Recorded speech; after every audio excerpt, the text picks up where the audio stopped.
Assalamualaikum warahmatullahi wabarakatuh. Perkenalkan, kami dari kelompok 9 yang akan membahas mengenai hak asasi manusia.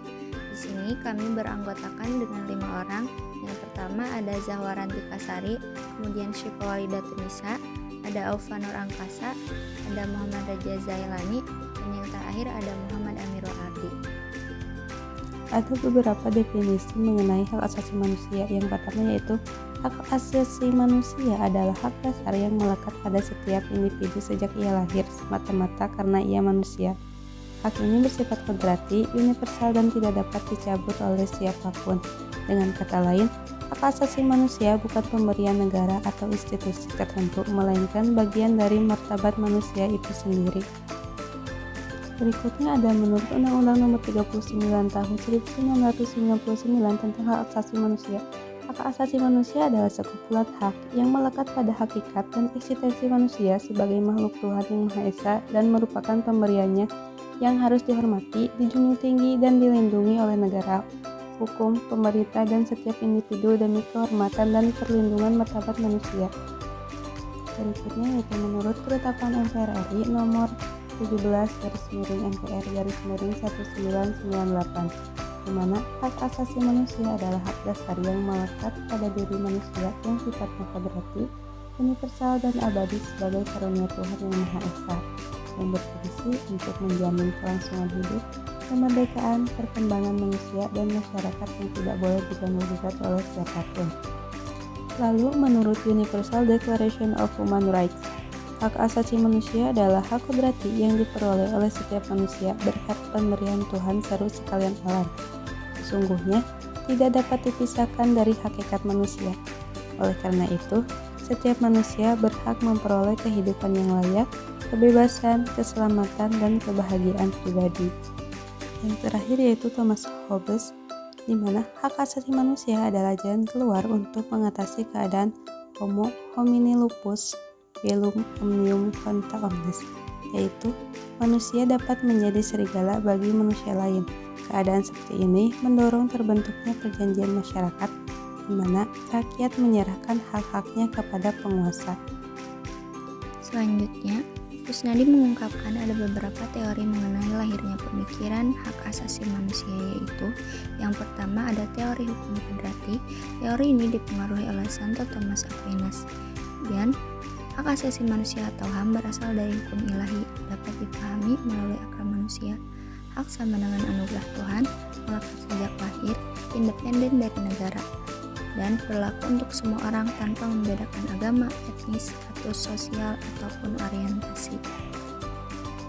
Yang kedua, ada teori positivisme atau utilitarian, yaitu hak asasi manusia hanya diakui bila ditetapkan dalam hukum positif, hukum dan moralitas dipisahkan, negara menjadi sumber hak, jika tidak diatur maka tidak ada hak. Prinsip utilitarianisme ini fokus pada kepentingan mayoritas. Kritik berpotensi mengorbankan hak minoritas demi kepentingan umum atau lebih memilih mayoritas. Selanjutnya ketiga, teori keadilan. Teori ini dipelopori oleh Ronald Dworkin dan John Rawls. Negara wajib perlakuan setara terhadap seluruh warga.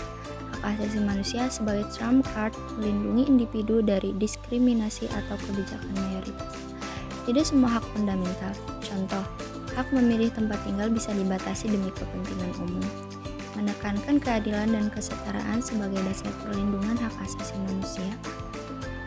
Persamaan ketiga teori tersebut yaitu sama-sama mengakui bahwa hak asasi manusia penting dilindungi, mengedepankan perlindungan, pengakuan, dan penghormatan terhadap hak dasar manusia. Perbedaan ada pada dasarnya legitimasi hak asasi manusia, yaitu kodrati atau ilahi Tuhan, positivisme negara atau hukum tertulis, serta keadilan, moral, dan prinsip kesetaraan. Selanjutnya ada aspek normatif atau peraturan perundang-undangan. Undang-Undang Republik Indonesia Nomor 29 Tahun 2000 tentang HAM. Undang-undang ini disahkan pada tanggal 23 September 2000. Terdiri dari 11 bab dan 106 pasal yang berisi tentang hak manusia sebagai ciptaan Tuhan, manusia sebagai makhluk sosial, serta manusia sebagai warga negara.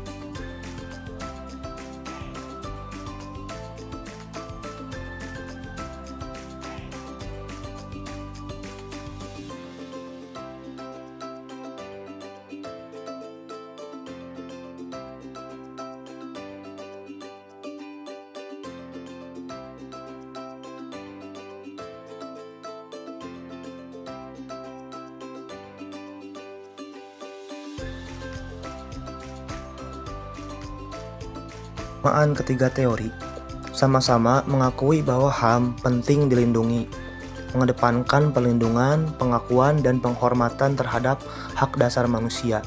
Nah, perbedaan ada pada dasarnya legitimasi HAM, kodrat ilahi, Tuhan, positivisme melahirkan negara hukum tertulis, keadilan melahirkan moral dan prinsip kesetaraan. Aspek normatif peraturan perundang-undangan. Undang-Undang RI Nomor 29 Tahun 2000 tentang HAM. Undang-undang ini disahkan pada tanggal 23 September 2000. Terdiri dari 11 bab dan 106 pasal yang berisi tentang hak manusia sebagai ciptaan Tuhan, manusia sebagai makhluk sosial, manusia sebagai warga negara. Undang-Undang RI Nomor 5 Tahun 1998 tentang Konvensi menentang penyiksaan dan perlakuan dan pelaksanaan atau penghukuman lain yang kejam, tidak manusiawi atau merendahkan martabat manusia. Kedua, keputusan Presiden RI Nomor 129 Tahun 1998 tentang Rencana Aksi Nasional HAM. Dan yang ketiga, Undang-Undang Nomor 39 Tahun 1999 tentang HAM. Undang-Undang Nomor 39 Tahun 1999 menjadi payung hukum nasional untuk perlindungan hak asasi manusia, mengatur pengakuan, jaminan, perlindungan, dan perlakuan hukum yang adil serta kepastian hukum tentang HAM. Undang-undang ini merupakan dasar hukum nasional yang selaras dengan ketentuan konstitusi dalam melindungi HAM yang memuat definisi pelanggaran HAM serta mekanisme penegakan hukum terkait. Instrumen internasional, Deklarasi Universal Hak Asasi Manusia (DUNHAM) tahun 1948 menjadi kerangka dasar internasional yang menginspirasi perlindungan HAM di banyak negara termasuk Indonesia.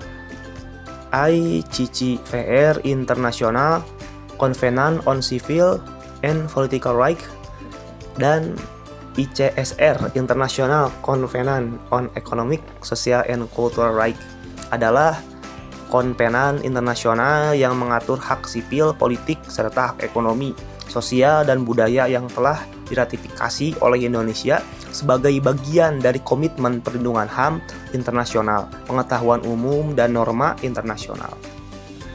Temuan persoalan masalah yang ditemukan. Satu, lemahnya penegakan hukum di Indonesia meskipun sudah ada instrumen hukum seperti Undang-Undang Nomor 39 Tahun 1999 dan Undang-Undang Nomor 26 Tahun 2000 tentang pengadilan HAM. Praktiknya masih jauh dari harapan banyak kasus pelanggaran HAM berat yang tidak tuntas diproses, bahkan berujung pada impunitas. Penjelasan argumentatif, masalah utama terletak pada kurangnya antara regulasi dan implementasi. Walaupun Indonesia memiliki perangkat hukum yang cukup lengkap, namun lemahnya penegak hukum dan dominasi kepentingan politik membuat kasus-kasus pelanggaran HAM tidak dituntaskan. Temuan masalah yang ditemukan yang selanjutnya adalah ketidaksinkronan peraturan daerah dengan Undang-Undang Hak Asasi Manusia. Penjelasannya bahwasanya peraturan daerah yang mengabaikan pengakuan budaya dan sistem adat melemahkan perlindungan hak dasar masyarakat adat sehingga mengganggu prinsip negara hukum dan keadilan sosial. Hal ini mengurangi legitimasi pemerintahan daerah dan menimbulkan ketimpangan sosial. Yang selanjutnya ada pelanggaran hak asasi manusia serius dalam konflik bersenjata, termasuk pembunuhan massal, penyiksaan, serangan pada warga sipil. Konflik bersenjata kerap mengakibatkan pelanggaran hak asasi manusia berat yang melibatkan warga sipil dan personel medis, menimbulkan duka dan kerusakan sosial yang luas. Perlindungan melalui hukum internasional seperti Konvensi Jenewa penting, namun implementasinya lemah, menyebabkan pelanggaran masih sering terjadi. Temuan masalah yang selanjutnya adalah pelanggaran hak asasi manusia berat masa lalu tidak terselesaikan. Kasus seperti tragedi 1965, konflik Timor Timur, Aceh, dan Papua masih belum menemukan penyelesaian hukum yang tuntas. Lambatnya proses peradilan menimbulkan kesan impunitas dan melemahkan kepercayaan publik terhadap negara. Selanjutnya adalah kurangnya akses informasi yang terbuka dan transparan. Kebebasan berekspresi berkaitan erat dengan hak-hak lainnya seperti hak atas informasi dan kebebasan pers. Artikel ini menyeratkan bahwa kurangnya kerjasama antara pemerintah, masyarakat sipil, dan media dapat menghambat perlindungan hak-hak yang saling terkait ini. Selanjutnya, pelanggaran hak atas kebebasan berpendapat dan berekspresi terjadi melalui perbatasan akses informasi, sensor media, serta kriminalisasi terhadap individu yang menyampaikan kritik. Hal ini diperparah oleh penggunaan undang-undang yang multitafsir seperti UU ITE yang kerap menjerat jurnalis, aktivis, maupun masyarakat umum hanya karena ekspresi di media sosial. Berdasarkan jurnal penelitian, pembatasan kebebasan berpendapat dan berekspresi secara masif berdampak pada runtuhnya pilar demokrasi. Hak ini merupakan prasyarat bagi hak-hak lainnya seperti hak untuk berpartisipasi dalam politik dan hak untuk mendapatkan keadilan. Ketika masyarakat takut untuk berbicara, transparansi dan akuntabilitas pemerintah menurun, yang membuka pintu bagi korupsi dan penyalahgunaan kekuasaan. Jurnal-jurnal tersebut berargumen bahwa negara seharusnya melindungi ruang digital sebagai ruang publik yang aman untuk diskusi, bukan sebagai alat kontrol untuk membungkam kritik. Baik, yang pertama adalah temuan persoalan atau masalah yang ditemukan. Ketidaksesuaian antara hukum tertulis dengan realitas sosial masyarakat. Walaupun UUD 1945 Bab XA dan UU HAM sudah mengatur perlindungan HAM, praktik di lapangan masih jauh dari ideal.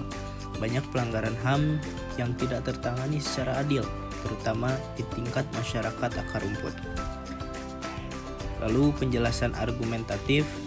Masalah ini menunjukkan bahwa hukum di Indonesia belum sepenuhnya hidup di masyarakat. Hukum cenderung hanya berhenti pada teks peraturan, bukan pada pelaksanaannya. Rendahnya kesadaran hukum dan lemahnya penegakan membuat jaminan HAM kehilangan makna substantif tanpa internalisasi norma hukum. Masyarakat tetap beresiko mengalami pelanggaran HAM meski hukum formal tersedia. Lalu temuan persoalan atau masalah yang ditemukan, ketidakpastian hukum dalam penegakan HAM. Walaupun sudah ada Undang-Undang Nomor 39 Tahun 1999 dan Undang-Undang Nomor 26 Tahun 2000. Praktik penegakan HAM masih lemah. Banyak pelanggaran HAM tidak ditangani secara konsisten karena celah hukum dan lemahnya kepastian hukum. Penjelasan argumentatifnya, yaitu masalah ini menunjukkan bahwa perangkat hukum yang ada belum mampu memberikan jaminan keadilan nyata. Ketidakpastian membuat korban kehilangan akses keadilan, sementara pelaku bisa lolos dari tanggung jawab. Hukum seharusnya memberikan kepastian, bukan kebingungan atau kelemahan yang bisa dimanfaatkan. Jurnal internasional. Ketidakkonsistenan penegakan hukum hak asasi manusia internasional. Walaupun ada aturan kuat UDHR Statuta Roma, penerapan berbeda-beda di setiap kasus. Misalnya, Ukraina mendapat perhatian lebih besar dibanding Myanmar atau Ethiopia. Hal ini menimbulkan kesan double standar. Keterbatasan yurisdiksi ICC. Banyak negara tidak mengakui kewenangan ICC. Akibatnya, pelaku pelanggaran hak asasi manusia, terutama dari negara kuat, sering lolos dari jerat hukum. Ini menciptakan loophole dalam keadilan internasional. Kedaulatan negara. Prinsip kedaulatan membuat negara sering menolak campur tangan internasional. Bahkan ketika terbukti melanggar hak asasi manusia, misalnya Cina menolak kritik internasional atas isu Uighur dan Rusia sering mengabaikan putusan ECHR. Hal ini menunjukkan bahwa hukum internasional kurang efektif jika negara menolak tunduk pada mekanisme eksternal. Sekian presentasi dari kelompok kami. Wassalamualaikum warahmatullahi wabarakatuh.